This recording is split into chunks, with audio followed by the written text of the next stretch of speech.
That's why you talking shit. You better talk before your dog get hit. This shit is twisted, deeper than that old French braid. Sticky in the jam and jelly face. What's up, y'all? I'm MC Lars. I'm MC Snax, y'all. What's up?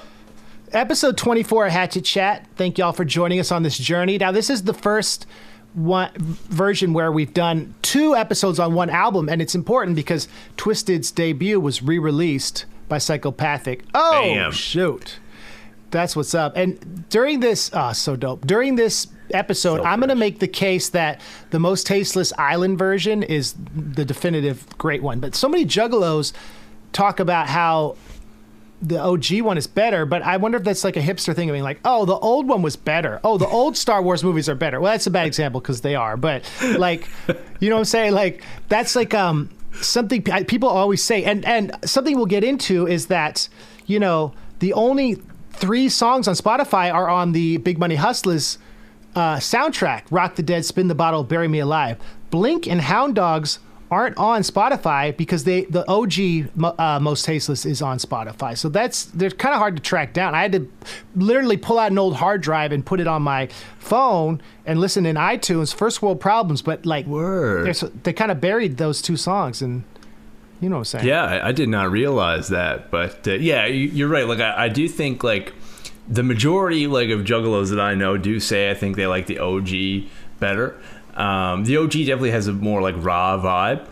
You know, Murder too. It didn't make it the re-release, and like that's one of my favorite songs from the OG. But I agree with you. This is my favorite. But again, it's hard for me to say objectively just because it's the one I heard first. Same. Me too. You know, yeah. So that that could be it too. It's hard to say. Second Twiztid album I ever bought. Absolute classic. The new songs on here are so good. What was the first? Green Book? Green Book is the first one I bought, yeah. Yeah, Green Book is great. I mean, if I were to pick my 3 favorite Twiztid records, be Mostasteless. I love Mirror Mirror and Green Book. Mirror Mirror is amazing. But I do love, what's the song from Man's Myth, the one they did the video for? Oh, yeah, Story of Our Lives? Yeah, that one's really good, too. They can freaking rap, and that's what the dude from Island told them. You know, he's like, you guys can rap. Leor Cohn was like, you guys can rap. Like, Word. That's something that's undeniable. The industry gives them props because they come from that. I was corrected. They didn't come from a battle rap community, but from the underground, you know, like real Detroit MC community. Like, I was listening to D12 this morning, and then I was listening to these songs, and I'm like, they go well side to side. You know, other than, like, the cadences, the beats, musically totally different, but you know, that Detroit underground era. Well, we want to address something. Stranglemania 2 was released alongside Dumpin' and Psychopathics from Outer Space, but we're not doing an episode on it because we already did Stranglemania and we have so much to cover. Snax, maybe you could talk more about that because you're definitely more of a wrestling expert than I am. Yeah, absolutely. So yeah, like you mentioned, you know, by most juggalos' accounts, Stranglemania Volume 2 was first able to be purchased on the Wicked Clowns from Outer Space tour. I've even, the riddlebox.de website that we've referenced a few times, even says like there was actually it was like promoted as like a big 3 that were released on that tour: Dumpin', Psychopathics from Outer Space, and Stranglemania 2.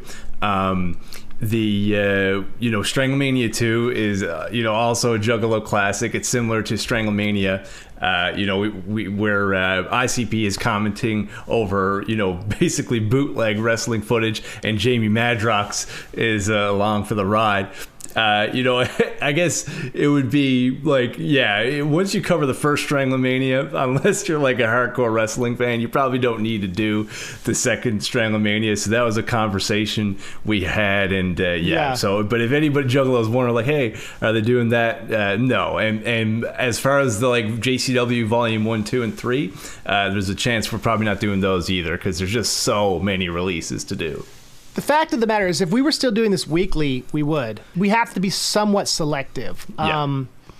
I thought of something, and this might lead us into today's episode. So last episode, we talked about why it was Psychopathics from Outer Space, the CD on the Wicked Clowns from Outer Space tour, and it hit me. Oh, Twiztid they wear the ghoul paint, but they're not clowns. So they're psychopathics from outer space. So that's why they changed it, because it was ICP and Twiztid's co-release.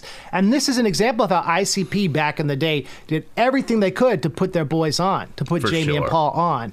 And they got signed to Island. Them up with a record deal. Yeah, major label deal. I think this record, last time I looked, I think it sold like 60,000 copies. Don't quote me on that because I haven't seen the recent SoundScan, but that's good. I mean, but it sold a lot. Do you know exactly how many it sold, Brian? I don't know the numbers, no, but I know that it did peak at 149 on the Billboard 200, which is pretty good for, what was originally just like a signee to Psychopathic Records getting a re-release on Island. That's pretty fresh. That's nothing to shake a stick at. Yeah, and I remember it was in the ICP section at record stores. Weird Al's album Running with Scissors, the one with the American Pie Star Wars parody, came out on June 29th, 99, and I was with my family in LA, and my dad and I went to the record store to buy it, and I knew that Twiztid's Most Tasteless had come out a week before. So I was trying to cop both, but I couldn't find it. It wasn't distributed super well on the West Coast, even though it came out on a major label. But I remember, I have a memory of looking for the two, and my dad was like, all right, let's go. I was looking for it too much. But that's the thing, it took a while for it to catch on. When it did, you would see that record everywhere. So let's talk about the background.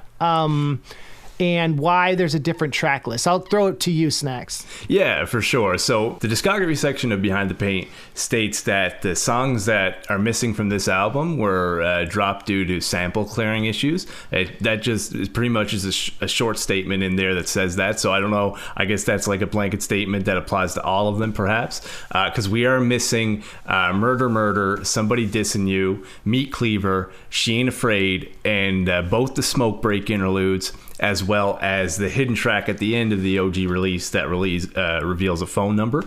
I mean, Meat Cleaver, for example, that's a Mikey Clark produced song, I believe, and I don't know if there's any actual samples in there. So maybe some of them they just cut because they thought were weaker. I don't know, but that's what the Behind the Paint discography section says. It's worth noting that of the new songs, 40% of them have ICP features, but every one of the new songs, Violent J is doing a vocal in some capacity, whether a chorus. So it's like doubling down on the ICP affiliation and the rap metal thing that was happening, post Limp Bizkit era, it was seen. And we'll talk about this. Monoxide references the other songs within the song, so it was almost like a little EP they made and they threw it in the mix. I don't know if that that argument seems spurious to me, because there are samples on these songs, like the Ice Cube one, proverbial buckshot. They go ahead and clear that, maybe. For sure, Bury Me Alive, that couldn't be cheap to do if they did go ahead and clear that, which I'd imagine they did if it was Island. So I thought the same thing. Are all those songs just not there just because of sample clearing issues? I'm definitely skeptical about that as well. Something that may have happened, we were talking about how Murder, Murder, Murder was a beat that they just jacked from Cemetery Slaves. Maybe they were like, yo, you can't put this on a major label unless you give us 50 grand. And they're like, all right, Mike, what can we do, Right. But I love the new songs. And the new songs, that's the reason I like this version more than the other. Because the new songs are just, they're catchy, they're well produced, they're fun. The rock element's tight, but it's not too much. It's just like Mikey Clark, everything he does, especially back then, was just dope. So let's talk about you found some cool stuff about the album art for the new version. Yes, so one thing that definitely caught my eye when I first bought this album was the incredibly fresh album art. I was a Spawn fan growing up, and I always thought it looked like Todd McFarlane's art, the dude who does Spawn. It's got that all the the streaks of blood. It just kind of reminds me of that style, and it is done by a comic book artist, of course. His name is Robert Brown. He did the pencil and inking as credited in the liner notes. And Greg Pisani did the concept, and a company called Atomic Paintbrush did the coloring. And what's interesting about all those three entities is that they also worked for Chaos Comics, who put out the Pendulum series and the other one-off ICP comics. So I thought that was pretty cool. A lot of juggalos might be interested to know that. Where in Twiztid made cameos as villains. They're villains they're like henchmen. Right. The interesting stuff about Robert E. Brown, he got his start in the 60s doing underground comics. And in the 90s, he did some Spider-Man comics. And these days, he does X-Men comics like for Marvel. So the dude is legit. And Jamie is such a comics fan. He always drops the comics references. They must have been geek to have like such a legend work on it. I love the art because what I think is the comic ties into this. What's dope about Twiztid is they're like the twins. Are they brothers? Are they not? They played up on that for so long. I mean, their new song, Twins, right? Right. And you didn't quite know how they looked. They kind of looked like, are they like ICP's henchmen? I liked the drawings because it kind of was like a mystery to it. It's funny that Twiztid's one of their first big songs was in a movie that was based on a comic book. So it comes out of this heavy metal 2000. It comes out of this fantasy element that has always been what's dope about Twiztid. I would say that Jamie especially is much more of a pop culture student than ICP. ICP definitely dropped pop culture references, but Jamie's nerdcore references are so dope, and especially on these new songs. And Twiztid are definitely like they're consumers of, movies and comics and stuff like that comes out more, in their music for sure. And horror, like ICP have said, they're not super into horror outside of like the horror music that influenced the horror themed raps that influenced them. But like Twiztid, they love horror movies, and you see that in the serial killer themes like Michael Myers and Jason that's in their music, and stage aesthetics and stuff. This launched Psychopathic as an entity. Reason why we're dudes in our 30s doing a show on it. You know what I mean? Like in 2021, people are like, "Why are you talking about this record?" Because this record specifically. Why are you even doing this series? Well, it's fun, but this record launched the whole juggalo like family thing, and it peaked at number 8 on Billboard Heat Seekers, and like you said, it cracked the top 200, reaching 149, which is not easy. No, especially like back then. I mean, you got big artists that are selling CDs. Like you had to sell a lot of physical CDs to get into the top 200 back then. I remember there's a huge sticker on it that was like featuring Insane Clown Posse. So you almost felt like, oh, is this an ICP CD? Are they part of the Posse? And Monoxide makes multiple references to the Posse's growing on this. I don't know if you noticed that, but we could point that out. For sure. I thought it's interesting, the sequencing. The first 3 new ones are all in order, and then the last 2 are in order later on. Yeah. I think that's a cool sequencing decision. Did you notice that? I did notice that. Yeah, exactly. And I noticed that Rock the Dead is like an interesting one to choose for the first new one that you hear. I don't know if you thought that, like, if I was like going to make a transition, I'm glad it is. Like, I love the layout of this album, but like that, if I was putting together this album, like I'd probably like transition from Die Mother Effer Die probably to Blink or something like that. But they go right into like a really rock themed Mikey Clark track with Rock the Dead, which is, a Twiztid classic. Yeah, I mean, it's keeping the kids who kind of like rap but love rock, who are the ICP's core fan base, and it's helping them stick around. I thought that was I was like, when I heard that, I was like, oh, this is a rock album, but Twiztid, and they've incorporated live drumming, but it's a rap, it's hip hop, Yeah. There's a line, so many words going all through my head, right? And all they want to say is Rock the Dead. My song 23. I say a million different thoughts going all through his head. That's a tribute to this song, and I realized the subject matter is kind of grim to compare it there. But like, I listened back to this, I'm like, so many of Jamie's cadences and flows influenced me as a rapper in ways I didn't even think. Like, I'm always referencing them, either as a shout out or unintentionally, because the cadences and the melodies and the tone just over rock beats was such an influence on me. If anyone who's listened to my stuff maybe can like hear that. For sure. And like just the tempo back in the 90s of like the beats, you get like your mid 80 BPM to like your mid 90 BPM. They're just so funky, and the lyrics are so memorable. You hear it once and it'll like stick in your head. Yeah. Mad Rock sounds kind of like a Limp Bizkit chorus, which we talked about. But I think like if we were to look at Detroit era rap metal choruses, one of the best ever is Fight Music from Devil's Night, where Eminem is channeling Limp Bizkit in a way that sounds like hip hop. And it's a different approach, but I think it's interesting exercise studying Fight Music and Rock the Dead back to back, because it's the same era, but it's 2 different takes on a hip hop version of a rock chorus. And they're different. I think like, yeah, it's worth comparing because like Kid Rock took hip hop and metal, put it together. Eminem was experimenting with it. Twiztid and ICP. So it's cool for fans of both genres. Like it's cool to look at this as an example of that holler.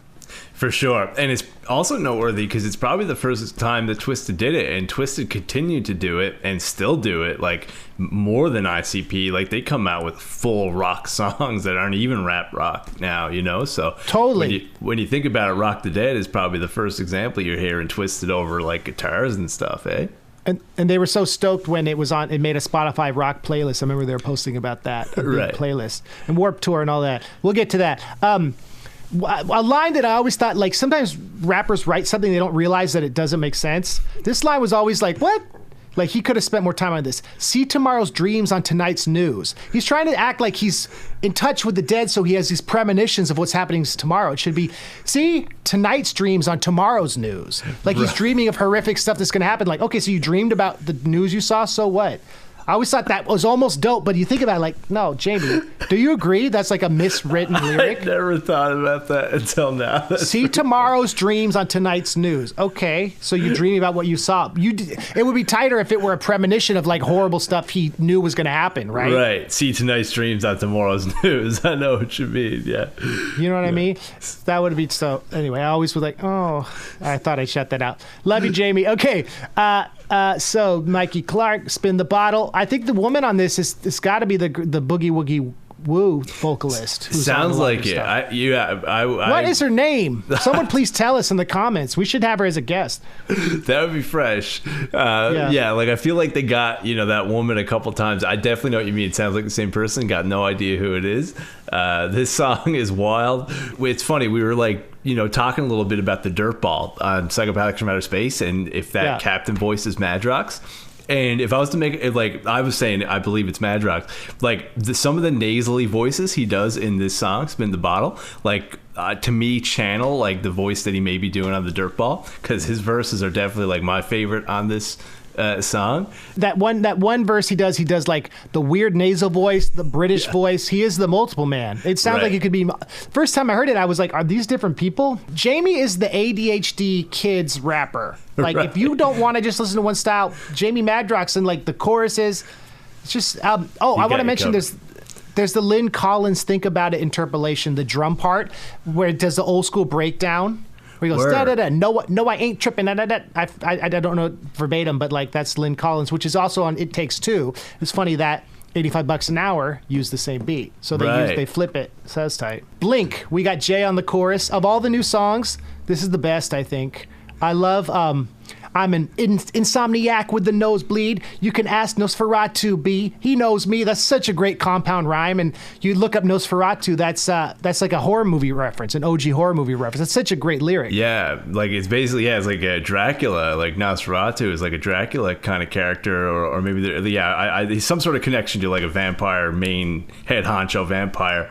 And this is definitely one of my favorites of the new songs. I think it's like, as far as early Twiztid goes, it's like them at their best, painting very dark, horrific images. Such a cool song, very metaphor, like a lot of metaphor you were talking about in the OG Most Tasteless episode. All the use of metaphor Twiztid uses. This is definitely a fine example of that. As you mentioned, Violent J is on most of these songs. He's doing the chorus, of course. I like how they go back and forth. I remember one of the things about, like, it's old school. It's like Run DMC, which they obviously like because they reference Run DMC on Headache from Dark Lotus, Right. Everyone loved Run DMC growing up back in the day. For sure.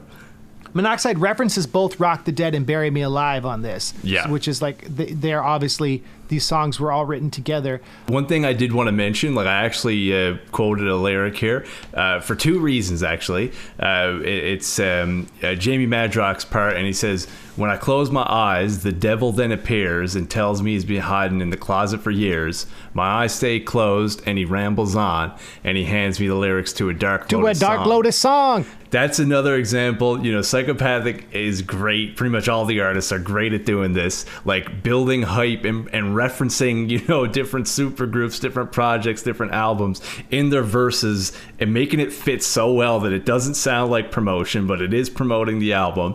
And because, That's dope. It's so dope. And we heard Echo Side at this point, but there wasn't many, unless you count every song that ICP and Twiztid are on together as Dark Lotus, there's no other official Dark Lotus song besides Echo Side. So people are getting hyped up, like, what is this mysterious Dark Lotus thing? Violent J mentioned it on Shaggy Show. Madrox mentioned it on Blink. I just think that's so fresh. And I think those lyrics are crazy too, because there's not many times where music on Psychopathic gets straight up satanic, and that's a pretty explicitly satanic lyric. You know what I'm saying Dark Lotus lyrics are from the devil. Yeah, well, that's true, and that's why Dark Lotus, Jade talks about how it was kind of like a hard record to make and the energy around it. Okay, Bury Me Alive, Jay does the intro, and it's the famous thing joking about do Warped Tour, and then later they would do Warped Tour, but it was a different world when they did, joking about that. This song kind of wants it both ways, because, and also same with Hound Dogs, it's like, we don't want mainstream fans, but if the whole point of being on Island is to get those mainstream fans, and this is probably this is Twiztid's biggest selling record to date. Right. So they had the most mainstream fans. So the people who are in the know are like, we're real juggalos. We don't care about the mainstream fans.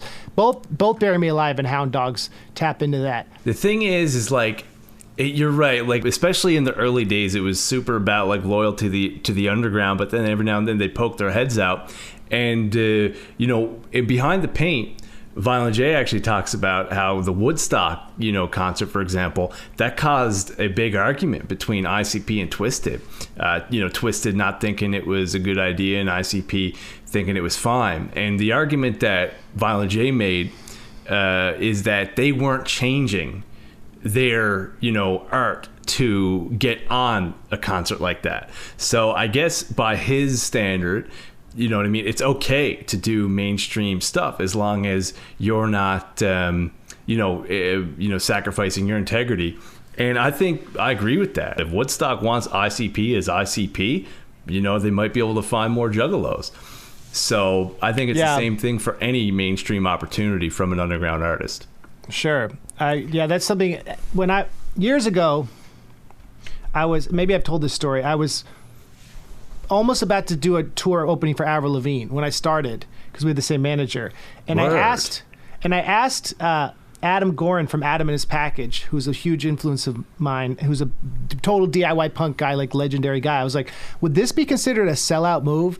And he said, Lars, you shouldn't care what people you don't know have to say about you or your music. I never forgot that. And I wonder if Twiztid regrets not doing Woodstock with them, because they were like, no, you go without us. But think of all the fans they could have gotten. That video is legendary, with like the balls with money and Jay's face paint coming off. And once you get the version where the sound isn't like horribly disconnected, it's a dope showing of the underground having a place in mainstream culture for a minute in Woodstock 99. So for sure. But the industry is totally different. Like, every underground artist can do things now that their fans won't get as angry as they would have 20 years ago. You know what I mean? Like, it's just different. Underground, mainstream, the lines are blurred.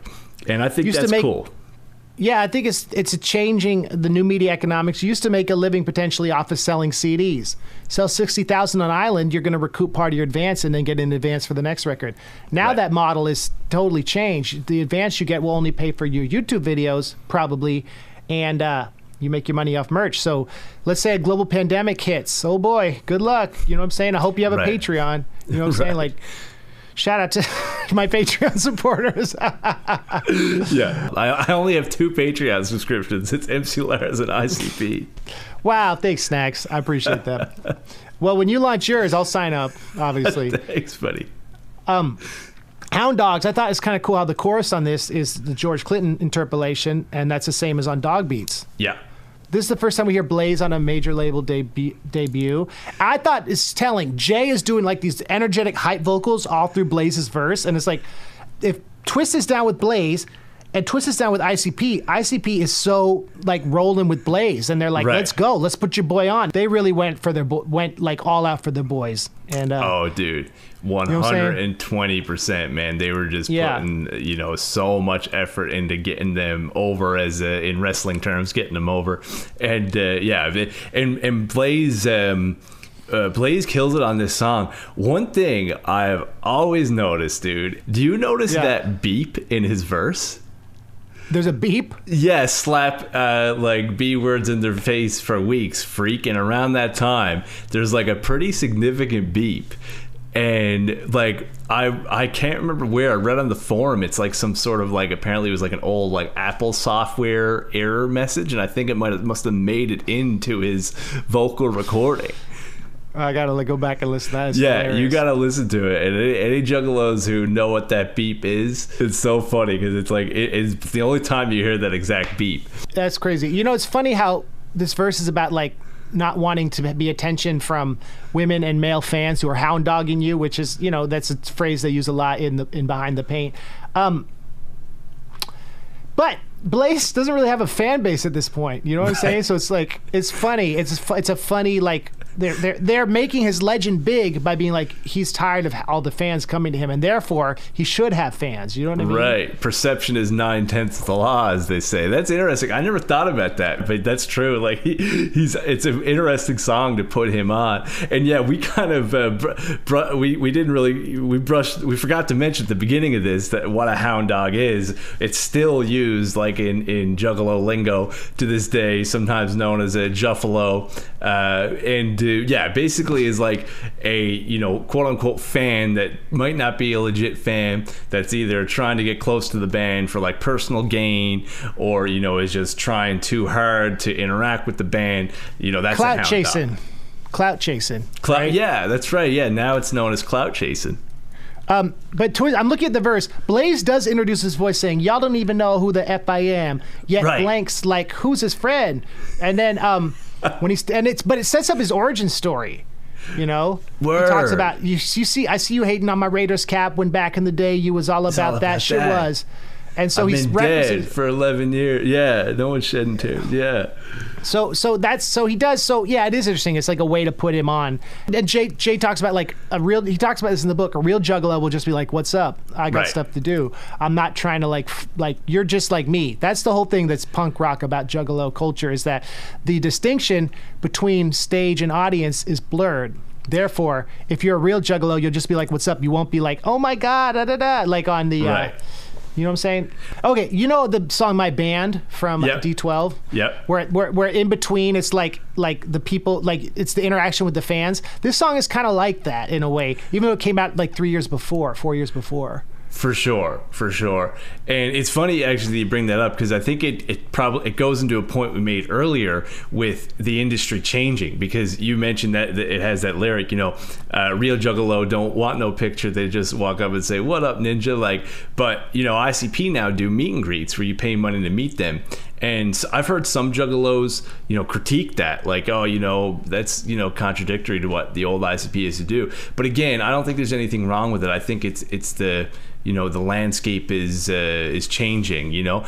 And also, when I first heard this, I was like, man, so like, do ICP like get frustrated if someone is like excited to meet, you know, these rappers they look up to? Because that can be what it comes off as, but I really don't think. I think when they're being humorous, it sounds like that. But in real life, like if a juggalo is, they understand when juggalos are excited to meet them. Do you know what I mean? I think it's just if you're like disingenuous or like rude or like lying to say you're closer to them, like you have some sort of distant relation, that's probably when they get frustrated. Yeah, that's true. I mean, what they say, you don't gotta lie to kick it, right? Right. Yeah, exactly. It's an interesting look, and I think that a song like this would come off very differently, because now any indie artist has to be mad approachable, you know, and mad like on social media and all this stuff. And back in the day, you had this citadel of the major labels managing the money and promotion elements, and then the internet went and changed all that. So these songs, Hound Dogs and Bury Me Alive, are like reflections of a 20th century model that has changed, and that's why they're interesting to look at. Absolutely. That's what's up. Mostasteless reissue to the summer '99 is such a big, huge thing for Twiztid. And what was the aftermath of all this, Snax? So yeah, like you mentioned, you know, it was the debut major label release for Twiztid, which is a huge deal. A lot of juggalos probably knew Twiztid, but around this time, ICP had a lot of fans that weren't like diehard, juggalos at this point. You know what I mean? They were probably just getting introduced to them through Amazing Juggalo Brothers. Maybe a lot of them were becoming juggalos. Maybe a lot of them were going to, leave that phase in their life. But this was going to expose them to, ICP's fan base when one could argue their fan base was at their biggest. And of course, this was just the first of countless classics. So when we started this episode, we showed a clip from the second Gathering of the Juggalos, and you just see how, yes, that was a mainstream peak for the subculture, because it was... It's as you get older, it's easy to be nostalgic and be like, back in my day, but it really was special because it's these underground rappers who did everything themselves. They joined together. They made this very like explicit, uncompromising music, and they had like a mainstream like moment, and like it's inspiring to any indie rapper to look at this and see the reason why it worked was they created great characters. This stuff was well produced. And freaking great storytellers and great MCs who respected the craft of hip hop from the beginning. And only when in indie hip hop, if you have those three things, can something ever work. If you miss one of those three, you're not going to last more than like a year in the game. And so it's a great lesson. And then, people could acknowledge that Twiztid's, we don't have to get too much into this, but like the fact that they launched their own independent brand and they did things with marketing and stuff in a way that's different than Psychopathic has given them financial longevity in an interesting way. And I wish one day, they could all get along and they'd be boys again and put out new collabs, because it's a special moment. But I don't think that will happen. What do you think, Snax? We've speculated before. We speculated before, man. I'll just say it again. Bret Hart, Vince McMahon, brother. If that can happen, anything can happen. But I don't see it happening anytime soon. So don't hold your breath, juggalos, as much as it hurts to say. Well, so the second part of this episode, we have an interview with our boy Tony, who worked in retail at Hot Hits, I guess, with Alex Abbas, and we're gonna talk to him about how the re-release through a major label changed the local scene and like how the culture around the record stores was impacted by this shift from Twiztid. So let's go to our boy Tony. All right, this is part 2. We're here with our homie Tony, and this is a crazy story. I mean, we connected through Reddit. He's a fan of the show. He sent me the 7-inch of Halls of Illusions. He had a copy, and I messaged him. So shout out to the Juggalo subreddit. But Tony, thanks for joining us. Are you in Michigan right now? No, I'm actually in Atlanta, but I was born and raised in Warren, Michigan. So right around 8 and Shaner, the whole East Side, Esham, Eminem area is what I call it. And you have an interesting connection to the history, because not only are you a collector, you worked in retail selling Psychopathic releases to the OG fans. So talk about that. I know we asked you some questions and you hit us back with your history. What is your history with your connection to the scene? Because I think the audience will be interested in that. Absolutely. Well, like most folks that are around my age, we grew up, ICP was something you heard from an older cousin or you heard a tape. It was, they were big locally. It was before there was anything like a juggalo you'd hear. First time I heard Riddlebox was on tape. So there were essentially 3 record stores on the street called Gratiot. Hot Hits, which was what I call the Psychopathic store. Record Time, which is where I worked. I spent 6 years working there from 2004 to 2010, which is kind of like the home of techno, but it's also kind of the home of Eminem. And it's kind of where he got his start. You'll always see my boy Harry in all the Eminem documentaries. In fact, I think they say thank you to Harry on the head trauma insert for House of Crazies. He's a well-known Detroit influencer, I would say, before that term was used. And the other store was called Melodies and Memories, which is kind of like the Jay Dillis store, the Slum Village, that kind of hip hop shop scene. And those 3 stores really were the centerpiece of hip hop, especially for that area. And I would say for the Psychopathic fans, it was more Hot Hits and Record Time, to the degree where, if you've read Behind the Paint, Violent J's ex-girlfriend worked at Record Time, Lori. They mentioned her. I've never had a chance to meet her, but I've heard stories of them coming in the store all the time to do everything you read in the book, put up flyers and things like that. So those 3 stores were really pivotal in the entire area knowing about ICP, knowing about Twiztid, knowing about House of Crazies, because they allowed cassettes and CDs to be put on consignment. There was another really big chain in the area called Harmony House, and they had about 35 stores. It was in Michigan and I think a little bit in Ohio. They were very important too, but these three independent stores really anchored the East Side. So what you would have is you would always have people that would kind of go to all three. And they all specialize in something different, but you could always get an ICP CD at each one. But if you wanted to get something rare, or if you wanted to get something maybe that was directly from Psychopathic, you would want to go to Hot Hits. Hot Hits was the store. And obviously, Sue Abyss owned it, who was Alex Abyss, which is Abyss. I always mispronounce it. Sorry about that. She owned it and he worked there. He was ICP's manager, of course. Everyone here knows it. So they had everything. And a lot in the past, you kind of mentioned things like the release of Dumpin' and the release of Psychopathic from Outer Space, how there's no official release date. Those things, you get those at Hot Hits well before the tours, well before anything else. I think whenever ICP had a pressing, the first store that got it was Hot Hits.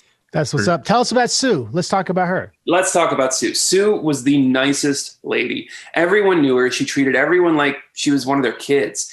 And she unfortunately passed away not too long ago. And someone on Instagram posted a video of a bunch of old in-stores, including the Twiztid, this episode. This one right here. I love when you show the CDs, so I wanted to have them ready. I got that at Hot Hits about a week before it came out because they would break street date. Hot Hits didn't care, especially for Psychopathic stuff, because I'm sure Psychopathic said, yeah, of course, make your money. So they were selling that a week before, and that was a national re-release. So that kind of tells you Hot Hits really had a standing in the Juggalo community where that was where the in-stores were. And anyways, back to Sue. She was the absolute best. She would always say, honey. Everyone was honey. Hi, honey. We'll hook you up, honey. Oh, honey, come here, honey. The absolute nicest. And she ran that store. I think the first time I saw her in there, I was probably 8 years old because I was a music fiend from very young. So I'd say from the early 90s until probably 2006 or 7, because Hot Hits is apparently still open, but it's not really even close to what it used to be. Apparently it's still doing okay, but it doesn't specialize in what it used to. And I think once Sue sold the store, it lost that heart.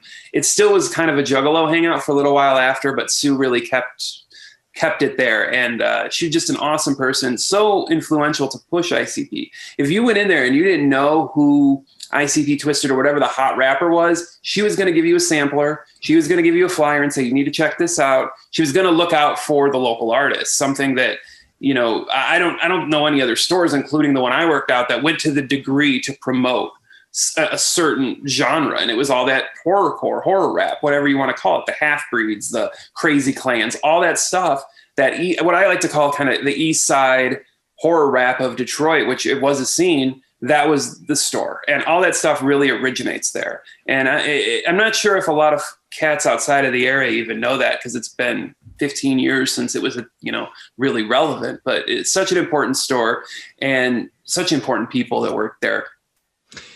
For sure. And it's too bad about Sue, because like you mentioned, she passed away, I think last year, near the end of last year. And, so many people online were coming out with these amazing stories about her. She just seems like such an amazing person. And like you said, so influential in the scene locally there.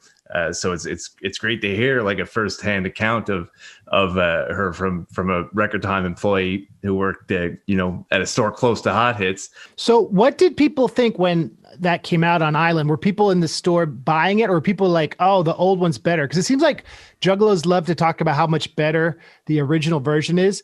I think the re-release is a lot better. I mean, I heard it before, but I think it's better produced, and it's just a better record. But like, how did people feel, and did it sell as much when you were working retail? Well, I worked retail after this came out, but I was at those stores obsessively. So I can tell you a little bit about that. I think the Island re-release sold far better, even in the area, because I think what they did was they put out the first one locally. It did okay, living kind of on the House of Crazies fame, who were nowhere near the level of ICP as popular. Now, quality, we can talk. I love House of Crazies, by the way, just for the record. Love them. I think Brian's like one of the most talented cats in the world. But I think that at the time people were just like, oh, it's the CD that just came out. And of course, juggalos have always been, there's new stuff, we need to get it. So I think everyone that bought the first one bought the re-release and then additional, because it had that major label publicity. It had commercials on wrestling. It had commercials on MTV. It had flyers everywhere, displays in every store, and they were local, and it had a cool cover. I think that the re-release cover is way cooler than the original. So yeah, it had all that going for it, and it had ICP bringing Twiztid everywhere with them at the time. So if you saw ICP on the cover of Alternative Press, you open it, there's Twiztid looking, you know, he mentioned that in the book, and it was very true. It wasn't ICP at the time, it was ICP and Twiztid, ICP and Twiztid, ICP and Twiztid. And they really promoted, they did an amazing job promoting that record. So yeah, I mean, no one was mad about it. It just was, you know, a few different songs, and everyone wanted both versions. That's interesting. And it seems like the cadence and the thing we keep returning to is that it's a bygone era when you'd have people with physical retail being tastemakers, being like, oh, you'll like Half Breed, you like House of Crazies, you like ICP. Like now Spotify does that, but there's no one you specifically would give props to and remember who did that. So I guess the question is, like, as Napster and downloading and torrenting kind of eclipsed the old school model in the early 2000s, did the vibe at these stores change, or was it still like, oh, release day, bizarre. Ooh, the Wraith is out, let's go line up. Like, how did that affect the culture, in your opinion? That's a great question. And I was there, I would say, well, it died, because when I started in 2004, music industry was still very hot. New release days were big. The store had tons of employees. The store actually closed the same year I stopped working there, shortly thereafter, 2010. By then, it was nothing. New release days were sad. New stock was nothing. This was before the vinyl revolution took off, because right now there is a renaissance of record stores, and it's all because of vinyl. But this was before that, and it was right before that. It's kind of sad, because the other two stores, Melodies and Memories and Hot Hits, are both still around. Record Time, which was the bigger of the three, is the one that closed, which is strange, but they also, I think, didn't have the niche that they used to. Techno was dying, so it was a weird situation, but it also was, no one was buying CDs. There would be toward the end, there would be days where it would just be me and another guy working, and no one would come in all day. Wow! And it was a store that in 2004 would be swamped. One thing I wanted to ask, something that me and Lars, I think, are both interested, that you actually mentioned when we were prepping for the show, was I think is it Tom Girardi or Tom Gilardi? Gilardi, yeah, he's like a Detroit record executive that you mentioned had some connections to House of Crazy. Since this is the Most Tasteless episode, we might be able to talk about that, because you mentioned he was a big record executive, even had like connections with the Beatles and stuff. Maybe you could talk about that. That sounds pretty interesting. Well, I guess the Beatles one, he's the guy in America that turned down the Beatles. Wow. EMI were like, are you guys interested in putting this out? And I believe the quote is something similar to, nah, we can't sell our own stuff. Why would we sell this British stuff? Keeping it PG for the show. So basically that was what he said. And, you know, the rest is history. I mean, it's not like he had his hits after that. I know he's very responsible for Bob Seger and Heart. Okay. I know he's very responsible for those two, but to the ICP and House of Crazy's connection, because there is both. So what happened is, later in his career, the studio, the Disc, which is in East Point, House of Crazies did a lot of recording out of there. In fact, I think ICP just talked about it on their Jam Exam. They actually talked a lot about the Disc. Yes. It's this like studio and school, but upstairs was Tom Gilardi's office. And I got to meet Tom Gilardi. He would always bring in the new, it was funny. He's this old white dude bringing in like gangster rap. It was hilarious. He'd just be like, this is the hottest stuff. And it was just the coolest guy. Reminded you it reminded you of someone from Goodfellas. I'm not saying they were just very, Italian, just that kind of guy. Real nice, nicest guy in the world, like your grandpa. He was responsible for taking local artists and distributing them in the area. Basically doing something similar to a consignment. He had a relationship with every record store. He would go all around the city, not just the three on the east side, all the Harmony houses, make sure that they had your release. In fact, I think it is in Head Trauma. They thank him first and foremost, and him and Harry. And this is the only one that actually has like real liner notes where they thank people, but they thank him, I think, first, because he was very responsible for getting them into stores, kind of getting them heard. And he's really an unsung hero. And the thing I would say about him is, and he was also a big fan of the ROC, Brian. He even told me, he's the most talented person in the group. Wow, what a talent. Just blown away. Who, I don't know if y'all know, went to high school with Isham and Proof. So it was kind of funny that those three pillars of rap just came from the same high school. But he was very influential on that. And the other interesting Tom Gilardi story is there's a very famous Beatles vinyl record called The Butcher Cover. Right. He worked at Capitol. He apparently had an entire storage facility garage full of those covers that Capitol told him to destroy, and he destroyed them. Those records are $thousands each. He had a garage full. There's a lot of Tom Gilardi lore and stories in the Detroit record scene. That's super interesting, because when you brought it up, like, I actually looked him up, and like there are mentions of him, like there's a couple of articles, but it seems to be like locally, like Michigan, outlets and stuff like that. But even like when I was like Googling him, he'd come up in like Wikipedia articles about other record labels, but just like brief mentions and stuff. So it's super fascinating to hear it, and crazy to think that someone who has such a connection with like the Beatles, also was a fan of House of Crazies and the ROC. That's super fresh. And I don't want to change the subject, but I did want to mention one thing. For anyone who's interested in record time, if you watch the first Cypher, the very first one, that was filmed at record time, and it was filmed right before the store closed. So like maybe it's about a 10-year anniversary. Because I remember it was after I stopped working there, and I came in that day just to say hi, and I'm wearing a suit and tie, and Violent J's there, and I'm like, what? So I got a picture of me and Violent J I'm wearing a tie, and I look like all professional, and he's, I'll get paint on. I was like, it was awesome though. That was actually the first time I ever got to talk to Violent J in length. Really nice guy, and just talked about old school Detroit hip hop and Merciless Amir and Awesome Dre and Isham, and it was awesome. Do you have any more questions, Snax? Well, I was just gonna say, I think a good way to close it out officially would be just like asking you what your favorite track on the Mostasteless reissue is. Oh, that's a tough question. That's a real tough. The original, I would say Murder, Murder, Murder. That's easy. I really like Renditions of Reality, and I really like, and I really like How Does It Feel? I would say those two are probably my favorite. Those are all good choices. Those are among my favorites too. Awesome. That's what's up. Tony, this is great knowledge. Thank you for your time, for your passion, for blessing Hatchet Chat. Absolutely. It's been so good to talk to you, Tony. And, I'm sure we'll probably have you on again. You got a lot of knowledge to share. And this was such a fresh interview, dude. Thanks for coming on. Thank you so much. Thanks so much. I love the show. Keep doing what you're doing. The world loves learning about all these releases and deep dives. Your show is essential. Absolutely essential. Hell yeah, man. Thank you, Hobie. Whoop. Whoop, whoop. Peace. Thanks for watching, everyone.